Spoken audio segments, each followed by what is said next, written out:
بسم اللہ الرحمن الرحیم۔ السلام علیکم ورحمۃ اللہ۔ محترم ناظرین، ہمارے پیارے آقا حضرت محمد صلی اللہ علیہ وسلم کی عمر جب 53 سال ہوئی تو آپ صلی اللہ علیہ وسلم نے مکہ سے مدینہ ہجرت فرمائی، اور پھر جب آپ کو مدینہ میں رہتے ہوئے 2 سال ہوئے تو اللہ تبارک و تعالی نے مسلمانوں کو رمضان المبارک کی نعمت سے سرفراز فرمایا، یعنی سن 2 ہجری سے مسلمانوں پر رمضان المبارک کے روزے فرض کیے گئے۔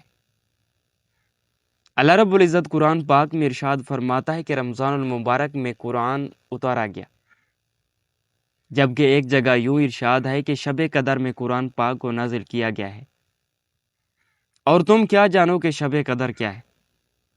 شب قدر 1000 مہینوں سے افضل ہے۔ ناظرین محترم، 1000 مہینوں کا حساب لگایا جائے تو 83 سال بنتے۔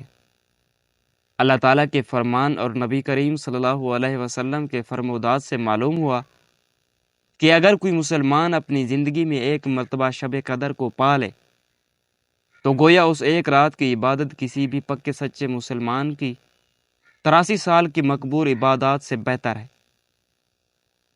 یہ رمضان المبارک ہی کی فضیلت ہے کہ اللہ رب العزت اپنے بندوں پر ایسا خاص کرم فرماتا ہے۔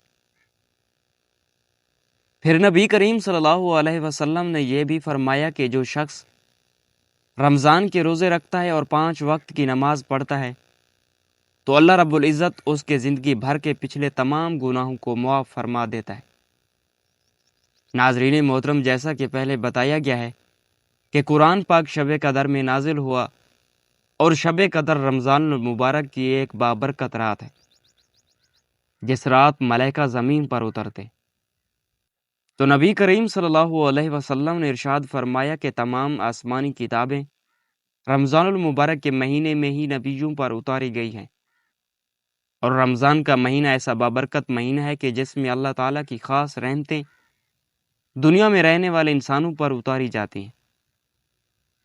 پھر جب نبی کریم صلی اللہ علیہ وسلم سے روزوں کے بارے میں دریافت کیا گیا تو اللہ رب العزت نے قرآن پاک میں ارشاد فرمایا کہ تم پہلی امت نہیں ہو کہ جس پر روزے اتارے گئے ہیں، بلکہ تم سے پہلی امتوں پر بھی روزے فرض کیے گئے تھے تاکہ تم پرہیزگار بن جاؤ۔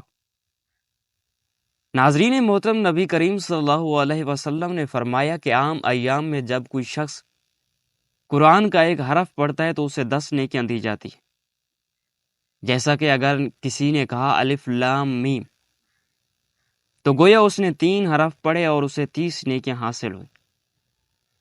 پھر آپ صلی اللہ علیہ وسلم نے فرمایا کہ رمضان المبارک کے بابرکت مہینے میں اگر کوئی شخص کوئی نیکی کا کام کرتا ہے تو اللہ رب العزت اس کا اجر 70 گنا بڑھا دیتا ہے۔ یوں جب کوئی مسلمان رمضان المبارک کے بابرکت مہینے میں کھڑے ہو کر تلاوت قرآن کرتا ہے تو اس حساب سے اسے ہر ایک حرف پڑھنے کے بدلے میں 7000 نیکیاں عطا کی جاتی ہیں۔ پھر آپ صلی اللہ علیہ وسلم نے مزید فرمایا کہ اگر کوئی شخص رمضان المبارک کے مہینے میں فرض نماز ادا کرتا ہے تو اسے عام ایام میں پڑھی جانے والی فرض نماز سے 70 گنا زیادہ اجر و ثواب دیا جاتا ہے۔ لوگوں نے پوچھا، یا رسول اللہ، اگر کوئی شخص نوافل ادا کرتا ہے تو اس کے لیے کتنا ثواب ہوگا؟ آپ صلی اللہ علیہ وسلم نے فرمایا کہ جب کوئی شخص رمضان المبارک میں نوافل ادا کرتا ہے تو اس کے لیے فرض نماز کے برابر ثواب لکھا جاتا ہے۔ سبحان اللہ۔ ناظرین محترم، یہی وجہ ہے کہ جب رمضان المبارک کے آخری ایام ہوتے تو نبی کریم صلی اللہ علیہ وسلم یوں ارشاد فرماتے کہ اے مسلمانوں، ابھی بھی وقت ہے، اللہ رب العزت کے خزانے لٹائے جا رہے ہیں، جلدی کر لو اور اپنے دامن نیکیوں سے بھر لو۔ ناظرین کرام، ہم سب یہ بات بخوبی جانتے ہیں کہ رمضان المبارک میں تراویح نماز کا اہتمام مساجد کے اندر کیا جاتا ہے، اور تراویح میں قرآن پڑھ کر سنایا جاتا ہے۔ آپ ذرا سوچ کر اس بات کا جواب دیجئے کہ کیا قرآن پاک پڑھنے والے کو زیادہ اجر ملتا ہے یا سننے والے کو؟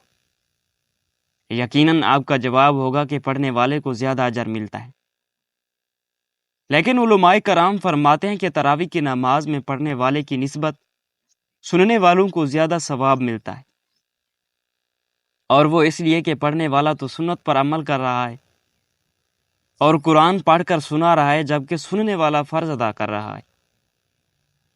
جیسا کہ نبی کریم صلی اللہ علیہ وسلم کا فرمان ہے کہ جب قرآن کی تلاوت کی جائے تو اس کو سننا فرض ہے۔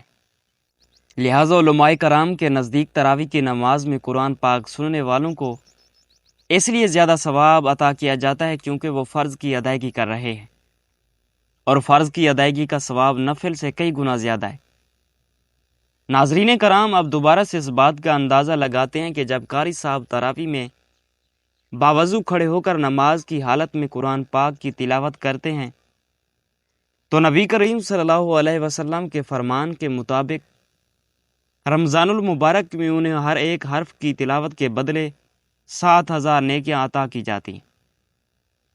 تو اندازہ کریں کہ جو تراویح کی نماز میں کھڑے ہو کر قرآن پاک کی تلاوت کو پورے غور اور توجہ سے سنتے ہیں، انہیں ہر ایک حرف کے بدلے میں کس قدر نیکیاں عطا فرمائی جا رہی ہوں گی۔ ناظرین کرام، آئیے اب جانتے ہیں کہ وہ کون سے 5 کام ہیں جنہیں رمضان المبارک کے مہینے میں کبھی نہیں کرنے چاہیے۔ نمبر 1، رمضان المبارک میں اپنی نظروں کو بچا کر رکھیں۔ سب سے بڑی بری چیز نظر ہے۔ نبی کریم صلی اللہ علیہ وسلم کا فرمان ہے، نظر جو ہے یہ شیطان کے سب سے برے تیروں میں سے ایک تیر ہے۔ لہٰذا نبی کریم صلی اللہ علیہ وسلم نے حضرت علی رضی اللہ تعالی عنہ سے فرمایا تھا کہ اگر کسی عورت پر ایک نظر پڑ جائے تو دوسری نظر مت ڈالنا اور اپنی نظروں کو جھکا لینا۔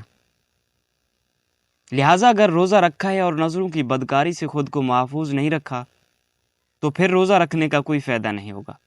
یہاں یہ بات بھی قابل ذکر ہے کہ جس طرح اپنی نظروں کو غیر محرم عورتوں سے بچانا ضروری ہے، اسی طرح ٹک ٹاک پر، فلموں میں یا دوسرے سوشل میڈیا پر غیر محرم عورتوں اور ناچ گانے دیکھنے سے اپنی نظروں کو بچانا بھی ضروری ہے۔ بعض لوگ کہتے ہیں کہ ٹی وی ہے اور یہاں کوئی عورت کھڑی تھوڑی ہے، لیکن جان لیں کہ تصویر تو عورت ہی کی ہے۔ لہٰذا بد نگاہی سے اپنی حفاظت ضرور کریں، کیونکہ یہ بد نگاہی تمام گناہوں کی جڑ ہے۔ نمبر 2، کسی کو گالی دینا۔ پیارے دوستو، جھوٹ، غیبت، چگلی اور بد کلامی یعنی گالی گلوچ سے مکمل طور پر پرہیز کریں۔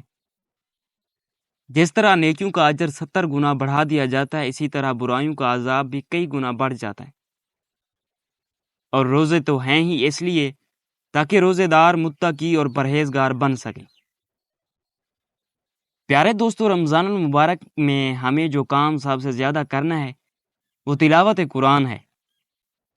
امام شافعی رحمۃ اللہ علیہ رمضان المبارک کے مہینے میں ہر روز ایک قرآن پاک کی تلاوت مکمل کیا کرتے تھے۔ میں ہرگز یہ نہیں کہتا کہ ہمیں بھی ایسا کرنا چاہیے، لیکن جتنی زیادہ ہو سکے تلاوت کریں۔ نمبر 3، روزہ دار کے سامنے کھانا پینا۔ رمضان المبارک میں اگر کوئی شخص کسی وجہ سے روزہ نہیں رکھ پایا تو وہ بغیر کسی ہچکچاہٹ کے دوسروں کے سامنے کھانے پینے سے دریغ نہیں کرتا، حالانکہ یہ انتہائی کبیرہ حرکت ہے اور بہت بڑا گناہ ہے۔ لیکن اگر کسی شرعی عذر کے سبب روزہ نہیں رکھا تو ہرگز دوسروں کے سامنے مت کھائیں اور پئیں، کیونکہ بے روزہ دار کا یہ عمل رمضان المبارک کے بابرکت مہینے کے تقدس کو پامال کرنے کے مترادف ہے۔ اور فقہائے کرام اس عمل پر اس قدر سخت رویہ اختیار کرتے ہیں کہ وہ حکومت وقت سے ہمیشہ یہ مطالبہ کرتے ہیں کہ رمضان المبارک میں سر عام کھانے اور پینے والے شخص کو سزا ملنی چاہیے۔ نمبر 4، روزے کی حالت میں ڈرامے دیکھنا۔ اکثر لوگ روزہ رکھ کر وقت گزارنے کے لیے ڈرامے وغیرہ دیکھتے ہیں۔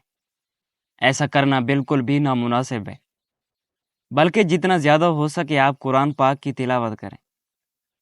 نمبر 5، روزہ رکھ کر سو جانا۔ بعض لوگ روزہ رکھ کر سارا دن سوتے رہتے ہیں اور نماز کے وقت بھی سوتے رہتے ہیں۔ روزے کی حالت میں جتنا ہو سکے قرآن پاک کی تلاوت کریں اور زیادہ سے زیادہ وقت اللہ کی یاد میں گزاریں۔ اپنے گناہوں کی معافی مانگیں۔ اللہ رب العزت سے دعا ہے کہ نیکی کی بات کو سننے، سمجھنے اور اس پر عمل کرنے کی طاقت و توفیق عطا فرمائے۔ آمین یا رب العالمین۔